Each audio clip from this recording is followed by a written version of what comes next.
आपने कभी सुना है एक जगह जहां कोई सो नहीं सकता, जहां हर रात कुछ ऐसा होता है कि आपकी रूह तक कांप उठती है।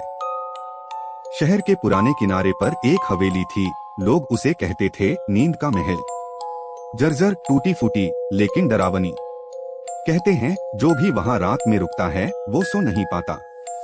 राहुल, एक युवा आईटी इंजीनियर, काम के सिलसिले में शहर आया। होटल फुल थे तो उसे ये हवेली मिली।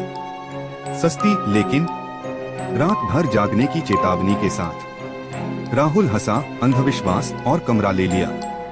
रात के 11:59 बज रहे थे।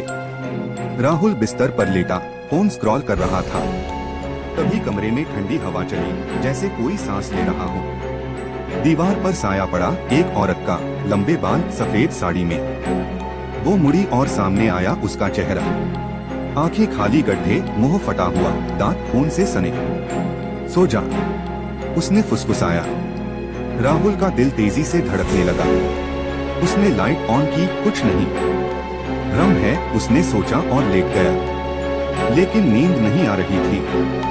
हर मिनट घड़ी टिक टिक कर रही थी, जैसे कब्र की मिट्टी ढेर हो रही हो। 12:01 बजते ही एक चीख गूंजी, माँ, माँ, कमरे के कोने से। राहुल ने देखा बिस्तर के नीचे एक बच्ची का साया, छोटी, काली जीभ बाहर, नाखून लंबे। वो रेंगते हुए निकली और बोली, मम्मी सो रही है, तू सो जा।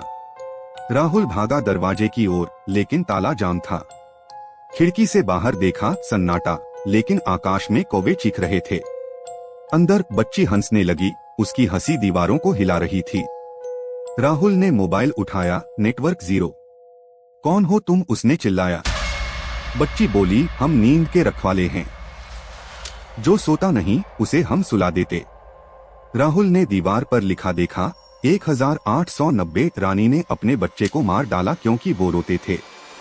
अब वो रात 12 बजे सबको सुलाते हैं, हमेशा के लिए। राहुल डर से पसीने में भीग गया। अचानक बत्ती गुल। अंधेरे में हाथ छुआ, ठंडा, चिपचिपा। औरत का चेहरा करीब आया, सांस गर्म। तेरी नींद चुरा लूंगी, उसने कहा, और नाखून राहुल के गले पर रगड़े। खून बहने लगा। बच्ची ने पैर पकड़े और बिस्तर के नीचे खींचने लगी।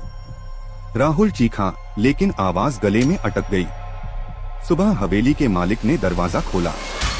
राहुल बिस्तर पर था, आंखें खुली, मुंह से चीखते हुए। मरा हुआ। हाथ में फोन था, आखिरी मैसेज, 12 बज गए। मालिक ने सिर हिलाया, फिर एक। नींद का महल किसी को सोने नहीं देता। शहर में खबर फैली, लेकिन रात को लोग फिर भी सुनते हैं वही डरावनी चीख। अब सोचो, अगर तुम अकेले हो, घड़ी देखो, 11:59। हवा चली, कोने में साया दिखा, फुसफुसाहट सुनाई दी, सो जा। याद रखो, 12 बजते ही आंखें मत बंद करना, क्योंकि नींद के रखवाले आते हैं और वो सुलाते हैं, हमेशा के लिए।